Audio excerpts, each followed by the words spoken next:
Bonjour, vous avez sûrement constaté, en pleine ou même dans l'information ODA via notre analyse ou dans nos flashs d'alerte que nous avons publiés récemment, cette année, une question nous préoccupe. Il s'agit de la qualité des blés. Nous allons dans cette vidéo vous donner quelques clés pour comprendre les critères utilisés pour définir la qualité d'un blé. Alors, votre blé est de qualité ou il n'est pas de qualité meunière cette année? On vous parle beaucoup de l'indice d'Ackberg. Celui-ci correspond au temps de chute, en secondes, d'une tige métallique dans un tube de verre contenant de l'eau et la farine du blé échantillonné.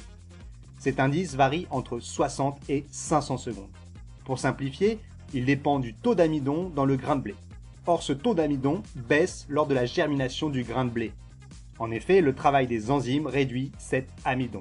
Donc, un temps de chute, ou indice d'Ackberg, de 60 secondes correspond à un grain germé. Donc, pas de qualité.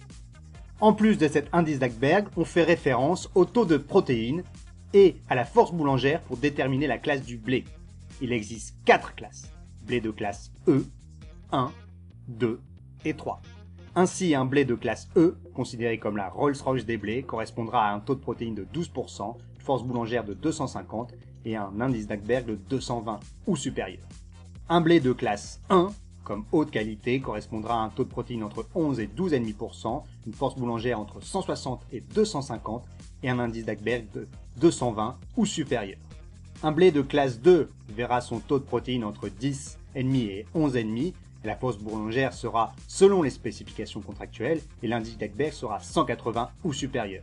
Et enfin, un blé de classe 3, subdivisé en 3 catégories, sera un blé classé enfourragé.